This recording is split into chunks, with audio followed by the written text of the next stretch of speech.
আল্লাহ পাক কোরআনের মধ্যে জানিয়েছেন লাকাদ কানা লাকুম ফি রাসূলিল্লাহি উসওয়াতুন হাসানাহ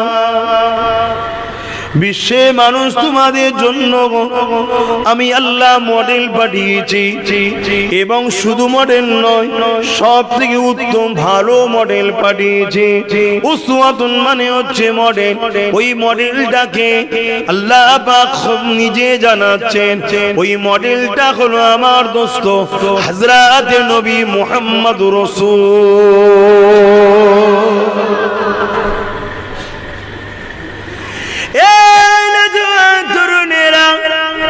তোমরা নামাজ পড়বে আমার নবীকে দেখো, রোজা রাখবে আমার নবীকে দেখো, হজ করবে আমার নবীকে দেখো, দান খায়রাত করবে আমার নবীকে দেখো, মা বাপকে ভালোবাসবে আমার নবীকে দেখো, কন্যার বিবাহ দেবে আমার নবীকে দেখো, ব্যবসা বাণিজ্য করবে আমার নবীকে দেখো, রমজানে রোজা রাখবে আমার নবীকে দেখো, রোজার পরে ঈদ বানাবে আমার নবীকে দেখো।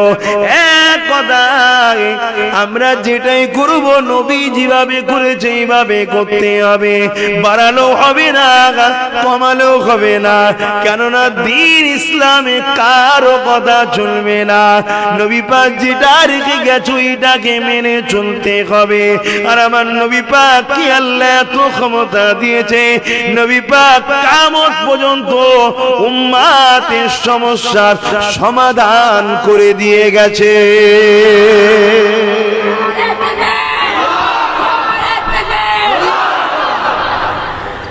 সেই নবীকে ধরে তাহলে ঈদটাও বানাবো রাসূল যেভাবে করেছে, রোজাটা রেখেছি রাসূল যেভাবে রেখেছে, তাই তো নাকি গো? যা করব রাসূল। আল্লাহ নবী এক মাস রোজা রাখতেন, রোজা রাখার পরে নবী আমার ঈদগাহে যেতেন, সাহাবা হুজুরদিগকে সাথে করে নিয়ে আল্লাহ নবী নামাজ পড়াতেন, সাহাবার ইক্তিদা করে নামাজ আদায় করতেন। নামাজ শেষ করে দিয়ে আল্লাহ নবী দাঁড়িয়ে গিয়ে খুতবা দিতে লাগলেন, রোজা ঈদ সম্বন্ধে আলোচনা করতে থাকতেন, সাহাবা হুজুররা শুনতে থাকতেন। আল্লাহ নবী ওখান থেকে সাহাবা হুজুরদের ঘরে নিয়ে গিয়ে আল্লাহ নবী রওনা দিতেন। সাহাবা ভাইরা একে অপরের সঙ্গে গলায় গলায় মিলতেন, মুসাফা করতেন, একে অপরের আত্মীয়তা করতেন, একে অপরকে মেহমানদারি করতেন, একে অপরকে গোলাগুলি করতেন, ভালোবাসতেন। এই যুবকেরা তরুণেরা আল্লাহ নবী এইভাবে ঈদ বানিয়েছে, কিন্তু আজ আমরা অবাক হয়ে যেতে লেগেছে। আমাদের কওমের দাবিদার একদল মুসলিম ঘরের যুবক ছেলেরা ঈদ উপলক্ষ করে নাচ গান ফাংশনের অনুষ্ঠান করতে লেগেছে। আমি জানতে চাই আমার কওমের ওই ভাইদের কাছে, তোমাদের নবী কি ঈদ উপলক্ষ করে নেচেছে? তোমাদের নবী কি ঈদ উপলক্ষ করে ফাংশন দিয়েছে? তোমাদের নবী কি ঈদ উপলক্ষ করে এমন করে ডিজে বক্স বাজিয়েছে? তোমাদের নবী কি ঈদ উপলক্ষ করে পার্কে ফাংশনে যাত্রায় গেছে?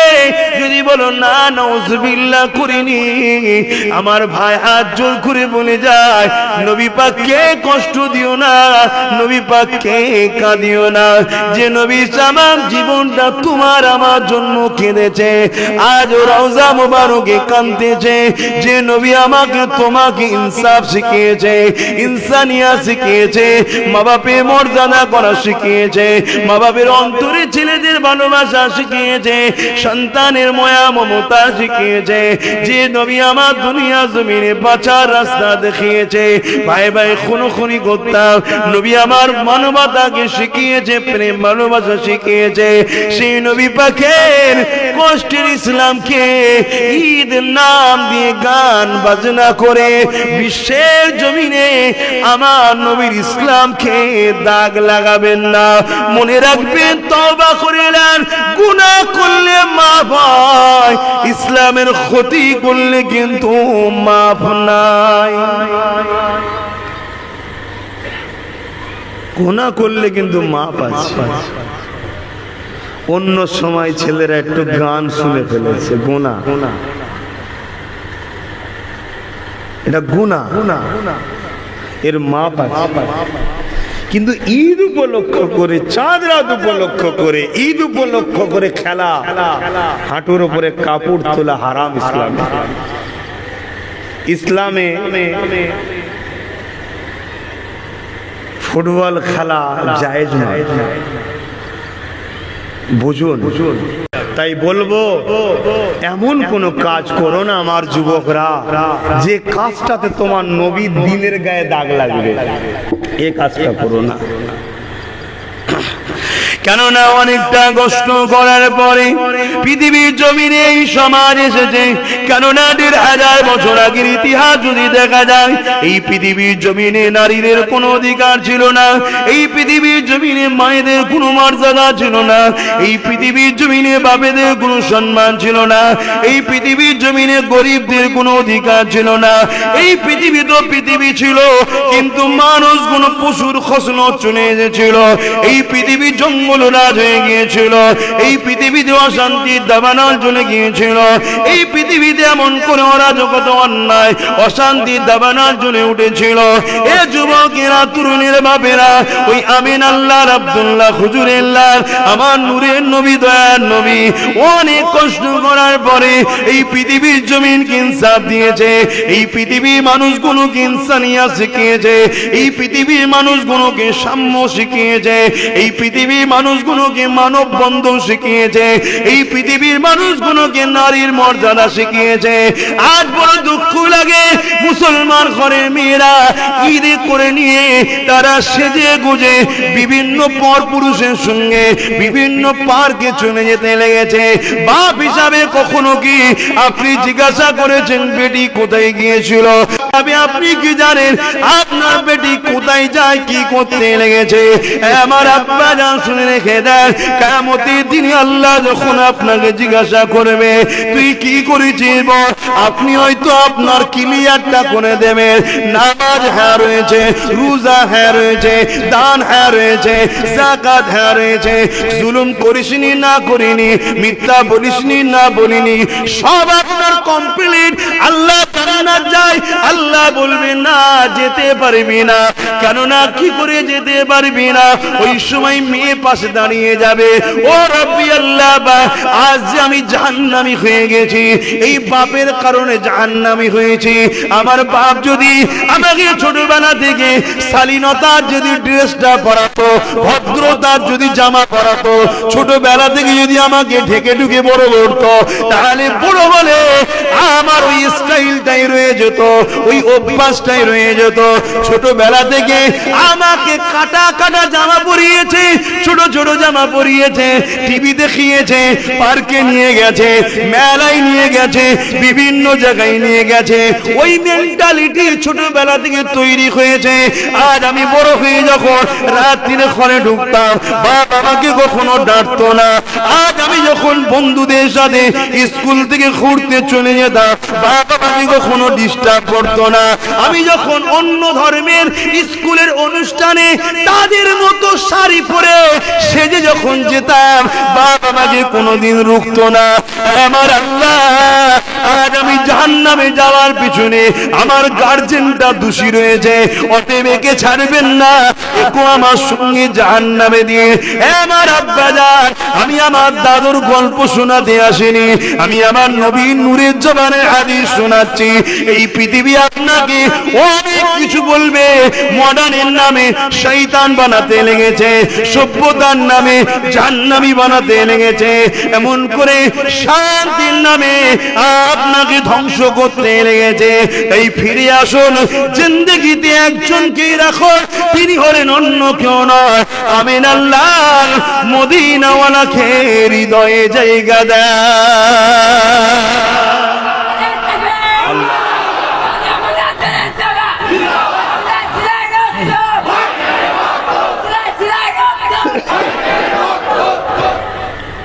বোঝার চেষ্টা করেন আমার আব্বা জানেরা, আমার ভাই জানেরা, আমার মা, আমার বোন, আমি তোমাদের দুশ্মন নয় বোন, তোমাদের দুশ্মন নয়। শয়তান ধোঁকা দিচ্ছে বোন তোমাকে, যে হুজুর আমরা একটু নাই ঘুরতে যাই, তোমার কষ্ট হচ্ছে কেন? বোন আমার কষ্ট হচ্ছে এই কারণে আমি তোমায় বোন বলে ভালোবাসি। তুমি একবার বলে দাও যে তুমি আমার ভাই নয়, তোমার জন্য আর কষ্ট হয়নি। এই পৃথিবীতে হাজারো তো বোন আছে, তার জন্য তো কষ্ট হয় না। তোমার জন্য কষ্ট হয় কেন? তুমি বলেছো আমানতু বিল্লাহি ওয়া মালাইকাতিহি ওয়া কুতুবিহি ওয়া রাসূলিহি ওয়াল ইয়াউমিল আখিরি ওয়াল কদরি খাইরি ওয়া শাররিহি মিনাল্লাহি তাআলাল বা'স বা'দাল মাউত। আমি আশা রাখি তুমি আমি একসাথে সব জান্নাতে যাব, এই জন্য বুঝাচ্ছি। হায় কি আফসোস, দুনিয়ার এই লোভ লালসায় মানুষ ধ্বংস হয়ে যায়। সবাইকে খুশি করছে, আল্লাহকে খুশি করেন মানুষ। অথচ যিনি বাঁচিয়ে রেখেছে, যিনি খাওয়াচ্ছে, যিনি রুজিতে বরকত দেয়, যিনি আজও তোমায় জিন্দা রেখেছে, তিনার কথা আমরা ভুলে গেছি। আমরা তিনাকে ডাকি না, তিনাকে খুশি করার কথা ভাবি না। পরিবর্তন হন আমার আব্বা জানেরা, আমার মায়েরা, আমার বোনেরা, আমার ভাইয়েরা, পরিবর্তন হন। আর আপনাদের ঘরে দেখে দেখে এইগুলো শিখবে। পৃথিবীতে সর্বপ্রথম শিক্ষা হলো দেখে শিখা, তারপরে হলো শুনে শিখা, তারপরে হলো পড়ে শিখা। 3 ধরনের শিক্ষা আছে। ক ধরনের? প্রথম নম্বর হলো দেখে, আর এই শিক্ষাটা প্রথম পাই। দ্বিতীয় নম্বর শুনে, 3 নম্বর পড়ে। এখন পড়ে শিক্ষার লোক পাওয়া যায় না, ওই দুটোই আছে, দেখে আর শুনে।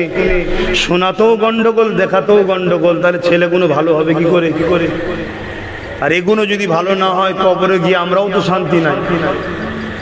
ঠিক আমার অজে আপনাদের অসুবিধা হচ্ছে নাকি? এই কথা বলার কি দরকার? আপনি একটু কিছু ঘটনা টটনা বলে চলে যা, কি হবে? ঘটনা শুনে কি করবেন? হ্যাঁ জানি, শুনলে উপকার আছে, ক্ষতি নেই। নবী ওলিয়া উলিয়াদের ঘটনা শুনে যদি দিলটা কাঁদে, এটা প্রেমের একটা নমুনা। তাদেরকে ভালোবাসি তাই তো দিল কাঁদছে, ভালো জিনিস। কিন্তু তার থেকে তো বেশি দিল কাঁদা দরকার যে হাই রে আমার রসুল কত কষ্ট করলেন এই দিনের জন্য, সেই দিনকে আমি নিজে গলা টিপে মারছি। ইতিহাস কি আমরা পড়িনি? আল্লাহ নবী যখন মক্কায় এলো, কি অবস্থা ছিল পৃথিবী? কি অবস্থা ছিল? মা নিজের ইজ্জত ছেলের থেকে বাঁচাতে পারেনি। বাপ নিজের মেয়েকে জ্যান্ত পুঁতে দিচ্ছে। বাজারে আলু পটলের মতো ছেলে মেয়ে কিনতে পাওয়া যেত। রাখাল বানিয়ে সব ধনীরা কিনে নিজেদের জুলুম করে হত্যা করত। এই তো চরিত্র ছিল নবী আসার আগে। তারা কেউ এক আল্লাহ মানতো না, সব ভুলে গেছে। ঈসা নবী যাওয়ার পর ভুলে গেছে, ভুলে গিয়েই হাল হয়েছে। আল্লাহ নবী তাদেরকে কি এত সহজে চেঞ্জ করতে পেরেছে মনে হয়? একদিন সবাইকে ডেকেছে কাবা শরীফের পাশে, ডেকে বলেছে লা ইলাহা ইল্লাল্লাহ আনা মুহাম্মদ রাসূলুল্লাহ। তোমরা যে 360টা নকল খোদা করেছে, এগুলো তোমাদের প্রভুকে বললো? বলছে আমার বাপ দাদু করে আসছে। ঈসা নবী চলে যাওয়ার পর 500 বছর পর নবী এসছে, তো হয়ে গেছে তখন অন্ধকার। আল্লাহ নবী এসে বুঝালে লা ইলাহা ইল্লাল্লাহ আনা মুহাম্মদ রাসূলুল্লাহ। কোন ইলাহা নেই, আছে যিনি আল্লাহর, আমি মুহাম্মদ সে আল্লাহর প্রিয় রাসূল। আখেরি মেসেঞ্জার। এর আগে ঈসা নবী এসেছে, ইব্রাহিম নবী এসেছে, মুসা নবী এসেছে, ইসমাঈল নবী এসেছে, ইউসুফ নবী এসেছে। এভাবে মানুষকে বুঝিয়েছে আমি এসেছি, তোমরা যে রাস্তায় আছো ভুল, ফিরে আসো। আল্লাহ নবী কি কথা মেনে নিয়েছিল? বলুন বলুন, মেনে নিয়েছে? আল্লাহ নবীর নূর মুবারকে আবু জেহেল চড় মেরেছে। একটু কি মনে পড়ে না এই কষ্টটার কথা?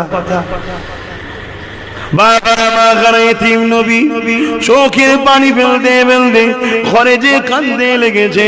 আল্লাহ পাক আওয়াজ দিয়ে বলে হাবিব কেন কাঁদেন? কে মানলো না মানলো আমি বুঝে লব। হাবিব আপনি বলুন আমাকে কি মানে? আল্লাহ নবী বলতে লাগলেন লা ইলাহা ইল্লাল্লাহ, বেশক আমি আপনাকে লা আল্লাহ বলে মেনে নিয়েছি, আপনি ছাড়া কোনো ইলাহা নাই। আমার আল্লাহ বলতে লেগেছেন আমি আল্লাহ জানিয়ে দিলাম মুহাম্মদ মুহাম্মদ রাসূলুল্লাহ, আমার হাবিব তোমাকে আমি মুহাম্মদ রাসূল বলে মেনে নিয়েছি। পৃথিবীর কেউ যদি আমাকে না মানে এতে আমার কোনো ক্ষতি নাই, হাবিব তোমাকেও যদি না মানে তোমারও কোনো চিন্তা নাই। কেননা কিয়ামতের দিনে আমি আল্লাহ তোমাকে জামিনদার করব না, তোমাকে জামিনের কাঠ গড়ায় দাঁড়া করাবো না, আসামের কাঠ গড়ায় তোমাকে কোনো প্রশ্ন করব না। তথাপিও নবী আমার পরের দিন আবার গেছেন, আল্লাহ নবীকে আবার অপমান করেছে, নবী আবার কাঁদতে কাঁদতে ফিরে এসেছে, আবার গেছেন। সিদ্দিক আকবরের সঙ্গে দেখা হয়েছে, তখন সিদ্দিকও ছিল না, এই যুবকেরা শুধু আবু বকর ছিল। আল্লাহ নবী নূর নবী দয়ার নবী বলতে দেরি, আবু বকর আমার নবীর হাত ধরে দ্বীনে ইব্রাহিম থেকে দ্বীনে মুহাম্মাদিতে চলে আসলো।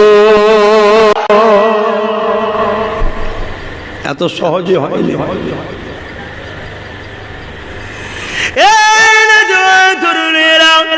আল্লাহ নবী ভাবে দ্বীন ইসলামের প্রচার করতে লেগেছে, নাই সত্যের কথা প্রচার করতে লেগেছে।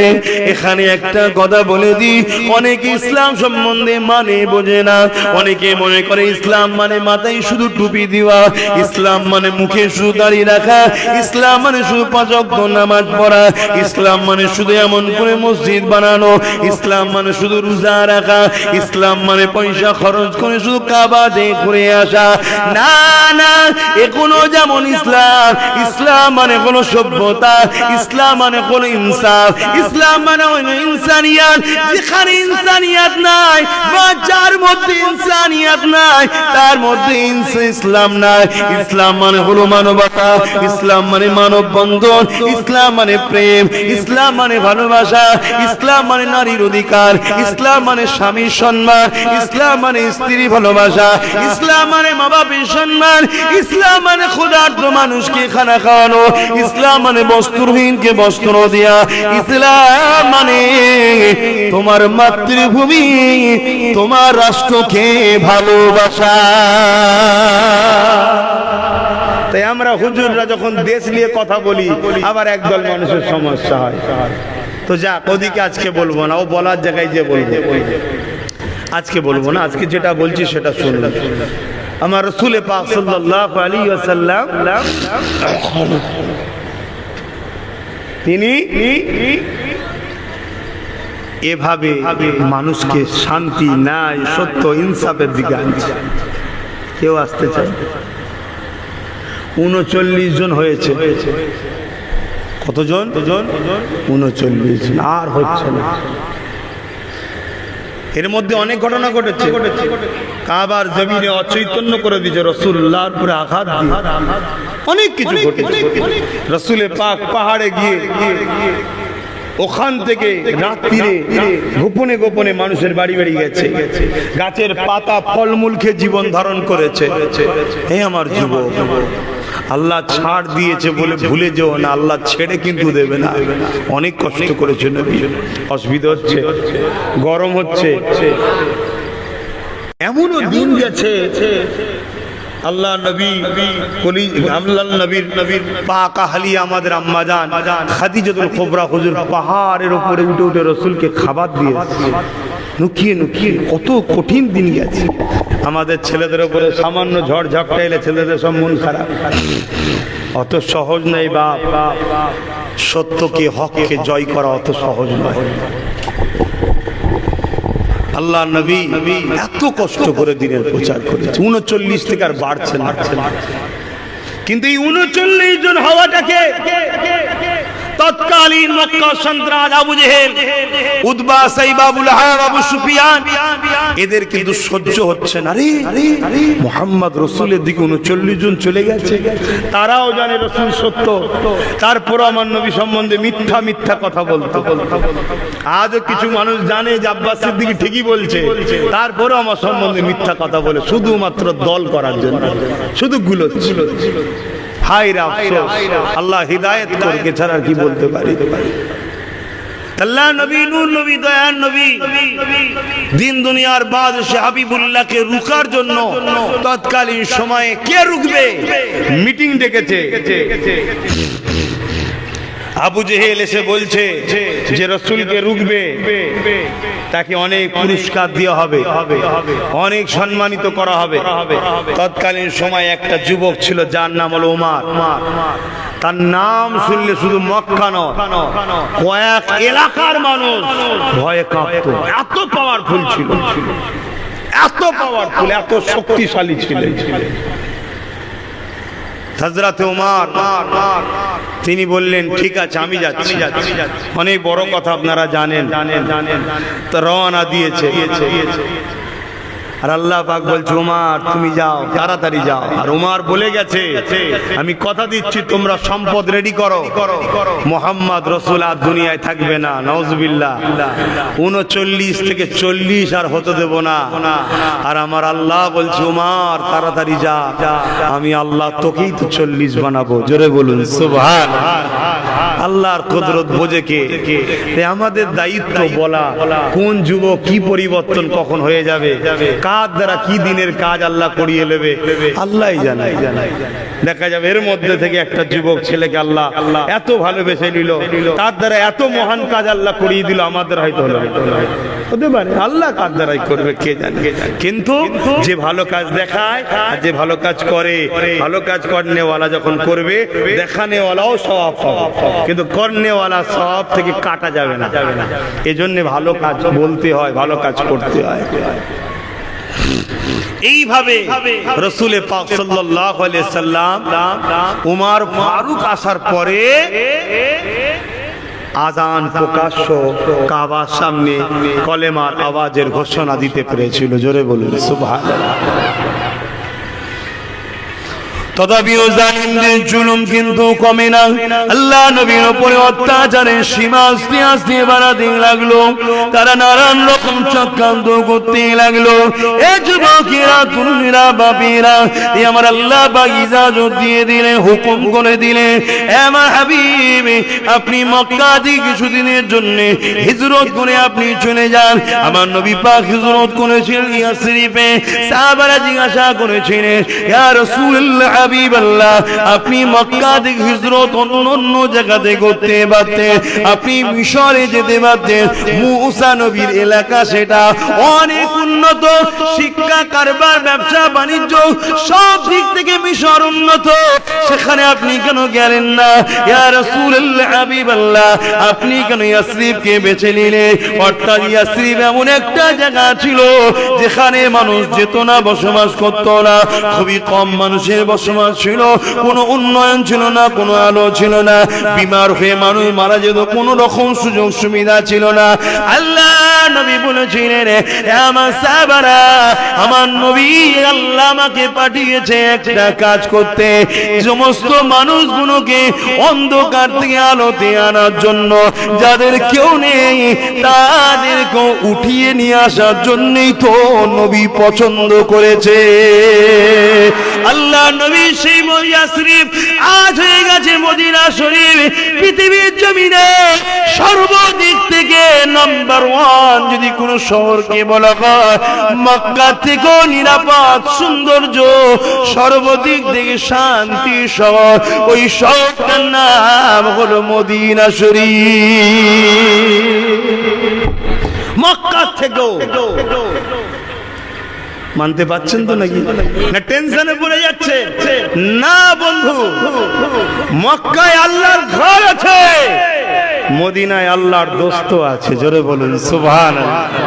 ঘর ভেঙে ঘর করা যায়, ঘর বন্ধুকে গিফটও দেওয়া যায়, বন্ধু ঘরের জন্য বন্ধু ছাড়া যায় না। কথা বুঝে আসছে? আল্লাহ নবী নিজে দোয়া করেছে। আল্লাহ ইখতিলাফ হচ্ছে না তো? টেনশন খেয়ে যাচ্ছেন না তো? এইগুলো বলে বিশ্বাস থাকা দরকার। আল্লাহ নবী নিজে দোয়া করেছে, আল্লাহ আপনি মক্কায় যা রহমত দেন তার দুগুণা রহমত আমার ভালোবাসার শহর মদিনার উপরে দেন। জোরে বলুন সুবহানাল্লাহ। আল্লাহ নবী মদিনার নিয়ে অনেক দোয়া করেছে, অনেক ইতিহাস আছে মদিনা। আমি ছোট্ট একটা শুধু কথা এখানে বলে অন্যদিকে যাব। মক্কায় আমলের বাড়াই আছে, মক্কায় আমলের বরকত আছে, মক্কায় আমলের দ্বিগুণ সওয়াব আছে, মক্কায় আমলের অনেক দাবদাবা আছে। আমল অর্থাৎ এক রেকাত নামাজ পড়লে 1 লক্ষ রেকাত সওয়াব হয় মক্কায়। জোরে বলুন সুবহানাল্লাহ। মদিনায় 1 রেকাত নামাজ পড়লে 50 রেকাত সওয়াব হয়। তাহলে মক্কায় তো বেশি বেশি না বেশি না? বলুন বলুন বলুন। বেশি, অবশ্যই double double double double double. হ্যাঁ, মক্কায় আমলের বরকত, কিন্তু মক্কায় ঈমানের হিফাজত নয়। আল্লাহ ঈমানের হিফাজত মদিনা ওয়ালাই রেখেছে। জোরে বলুন সুবহানাল্লাহ। অর্থাৎ নামাজ তো সে পাবে 1 রেকাত পড়লে 1 লক্ষ রেকাতের সওয়াব যে ঈমানদার। আর ঈমান মদিনা ওয়ালার আদব ও প্রেমের নাম। জোরে বলুন সুবহানাল্লাহ। ওখানে ঈমানের হিফাজত হয়, এখানে আমলের বাড়াই হয়। অর্থাৎ ঈমান ঠিক করে মক্কায় আয়, তবে তো নামাজ পড়লে আমল পাবি। তাহলে আল্লাহ কোথায় কি রেখেছে বুঝতে পারছেন তো? হ্যাঁ, এই একটা শুধু বললাম। আল্লাহ যদি কখনো সময় দেয়, মদিনা নিয়ে আলোচনা করলে আপনারা অবাক হয়ে যাবেন যে আমার নবী তার শহরকে কত ভালোবাসে। আর একটা বলবো, মদিনা হ্যাঁ, একটা লোক হজ করতে গিয়েছে মদিনা শরীফে, বাজারে দিনের বেলা গেছে, যে দই খেয়েছে, কুরবান যাক আমার মদিনার প্রেমে আব্বাসের জান কুরবান হয়ে যাক। মদিনা ওয়ালা তো অনেক বড় ব্যাপার। দইটা খেয়েছে, খেয়ে বন্ধুকে বলেছে আমার দেশের মতো অত ভালো নয়। মানুষের মুখে পছন্দ হতে পারে, ঠিক না? না, প্রেম কাকে বলে দেখো। হয়ে গেছে এতটুকু কথা হয়ে গেছে যে আমার দেশের মতো অত ভালো দই নয় তো, আমার দেশের থেকে বেশি সুন্দর দই পাওয়া যায়। রাত্রিরে শুয়েছে, আল্লাহর নবীকে খবে দেখছে। নবী বলছে তুই আমার দেশে এসেছিস কেন? তোর দেশে চলে যা। বললেন না সুবহানাল্লাহ? আরো জোরে বললেন না সুবহানাল্লাহ? এখানে দুটো শিক্ষার বিষয়। এক তো কপাল ওর খুলে গেল, একটা বাহানায় নবী দেখে ফেললো। লোকটা নিশ্চয়ই ভালো ছিল, তাই নবী সতর্ক করেছে। আমার মতো অপদার্থ হলে সতর্ক করতো না। লোকটা ভালো ছিল বলে সতর্ক করে দিয়েছে, যেখানে ভালো দই সেখানে বেরিয়ে যা আমার মদিনা থেকে। দ্বিতীয় হলো, নবী তার মদিনাকে কত ভালোবাসে দেখুন। তাই যারা উমরায় যাবেন বা ফরজ হজে যাবেন, কাজ যদি ঠিকভাবে করতে নাও পারেন, না হোক, স্যালেন্ডার হয়ে থাকবেন, আল্লাহ চেষ্টা করেছি পারিনি, বিয়াদুবি করে ফেলবেন না। ওটা আমার নবীর শহর। একটা হলো নবীর মাতৃভূমি মক্কা, আর একটা নবীর পছন্দের শহর মদিনা। দুটো জায়গার পবিত্রতা ঠিক রাখবেন, দুটো জায়গাকে পাক রাখবেন। পান গুটকা খাবেন না, কারো সঙ্গে ঠেলাঠেলি গুতোগুতি ঝগড়া করবেন না, কথা কাটাকাটি করবেন না, কারো সঙ্গে ধোকা দেবেন না, 2 টাকার মারলে টানাটানি করবেন না। এমন কি আমার নবী কত চিন্তা। আল্লাহ নবী বলেছেন যারা আমার মদিনায় মার্কেটিং করবে, বাজার করবে, আমি নবী তাদের রুজির জন্য দোয়া করব। জোরে বলুন সুবহানাল্লাহ। কেন কেন কেন কেন কেন চিন্তা করুন। আমার নবী এই জন্য বলে নবী হলেন মডেল। বিজনেস করতে গেলে নবীকে ফলো করতে হবে। নবী মডেল। যে জায়গায় কিনা বাঁচা হবে সে জায়গায় উন্নতি হবে, তারাক্কি হবে, অর্থনৈতিক কাঠামো বাড়বে। তাই নবী তার পাগলদের ঘরে বলে দিল আমার মদিনায় যে এসে মার্কেটিং করবি, আমি নবী তার জন্য দোয়া করবো, আল্লাহ তার রুজি দেব। গল্প বলছি না, রাসূলের কওল বলছি। কেন? নবী তার পড়শিকে ভালোবাসে। তাই নবী বলেছেন সর্বপ্রথম আমি সাফাত করব আমার পরিবার, আমার খানদান, আমার বংশধরকে।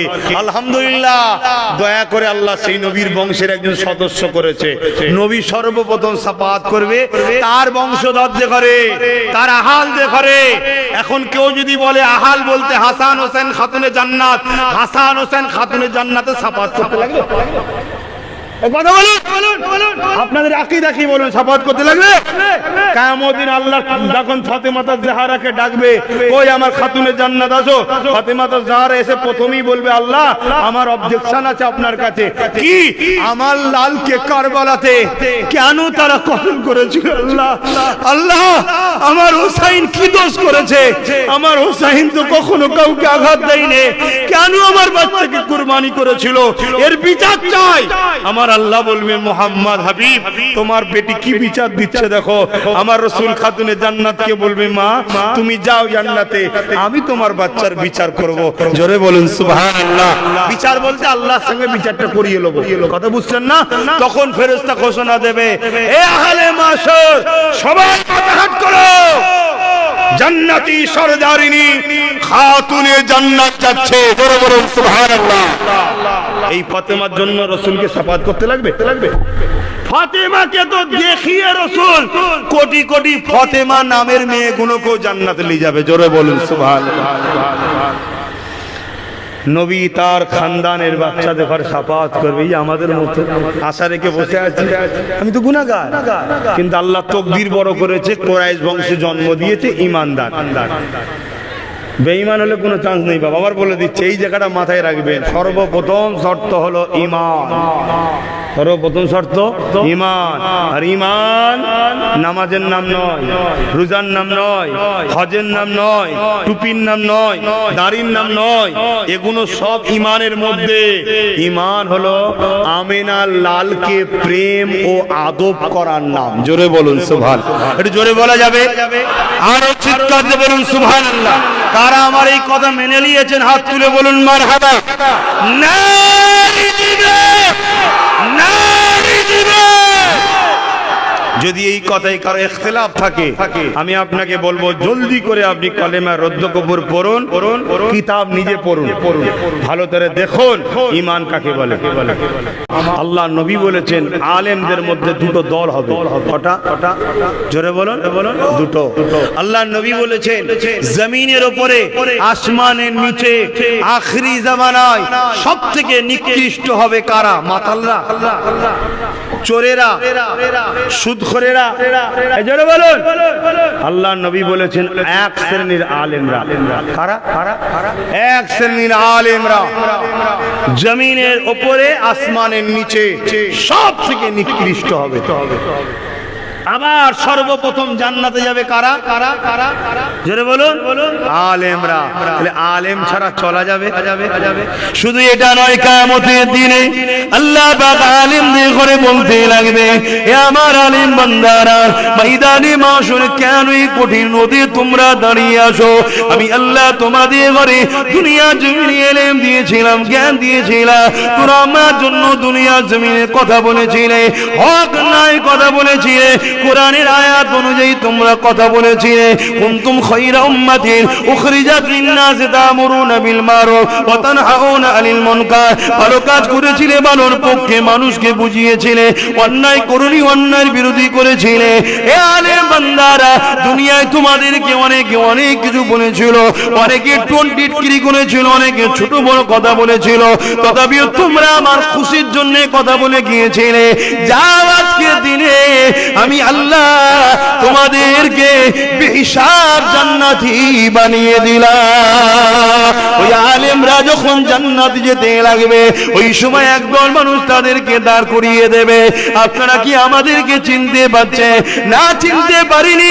দুনিয়ার জমিনে আপনারা যখন কোরআনের মাহফিলে এসে কোরআনের কথা বলতে, ওই মাহফিলগুলো আমরা তৈরি করে দিতাম। আমরা গাড়ির পয়সা দিয়ে মাইকে প্রচার করে করে লোককে জড়ো করে করে আপনাদের সামনে এনে দিতাম। আপনারা তাদেরকে কোরআন শিক্ষা দিতে এবং আপনাদের পারিশ্রমিক আমরা গাড়ির পয়সা থেকে, হালাল পয়সা থেকে দিতাম।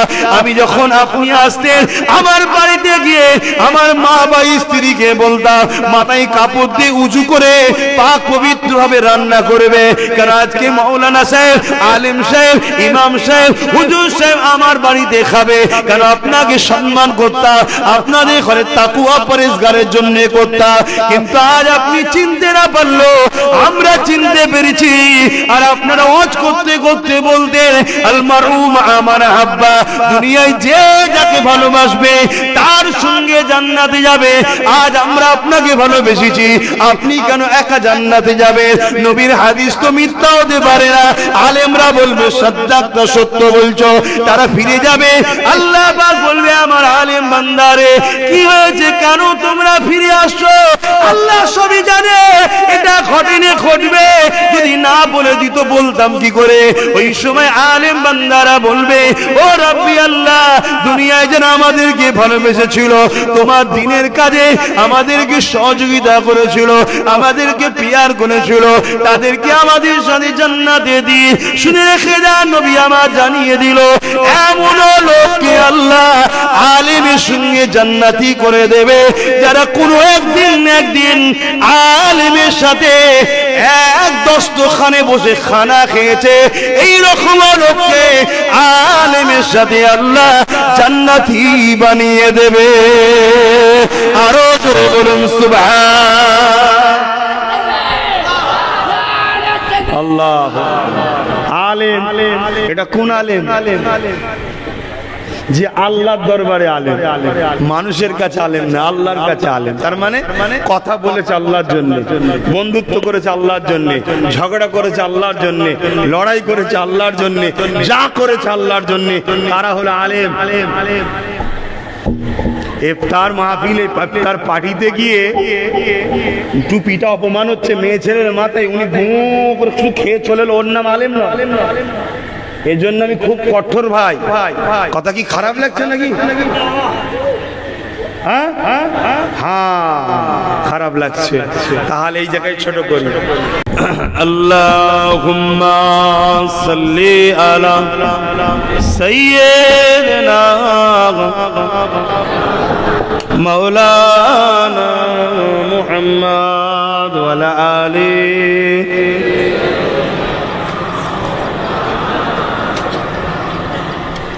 Allahumma salli ala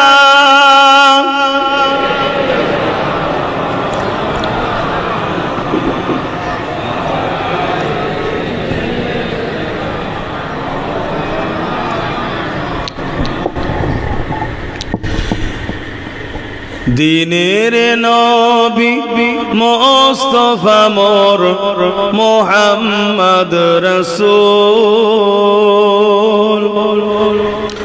কুল জাহানের অন্ধকারে তুমি আর ফুল। দিনের নবী মুস্তাফা মোর মুহাম্মদ রাসূল, কুল জাহানের অন্ধকারে তুমি আর ফুল। নবী আমার কেঁদে বলেন, ও আমার চাচা, বাপ হারিয়ে মা হারিয়ে পেয়েছি তোমায় একা। নবীর চাচা হয়ে তুমি দিচ্ছ কেন ফাঁকি? গুনাহ ছাড়া নেকি তোমার থাকবে না যে বাকি। দিনের নবী মুস্তাফা মোর মুহাম্মদ রাসূল, কুল জাহানের অন্ধকারে তুমি আর ফুল। এসো আমার হাতে ধরে তওবা করে নাও, পুলসুরাতে পার করিব আমি নবী সিতায়। এসো আমার হাতে ধরে কলমা পড়ে নাও, পুলসুরাতে পার করিব আমি নবী সিতায়। মানল না আবু জেহেল নবীর কথা, নবী আমার কাঁদেন শুধুই বসে একা একা।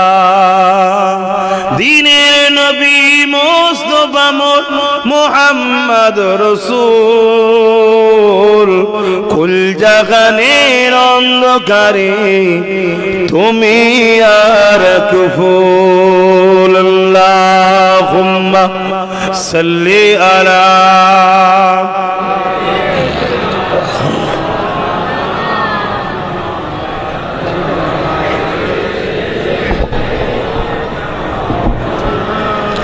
আমার আব্বা জানেরা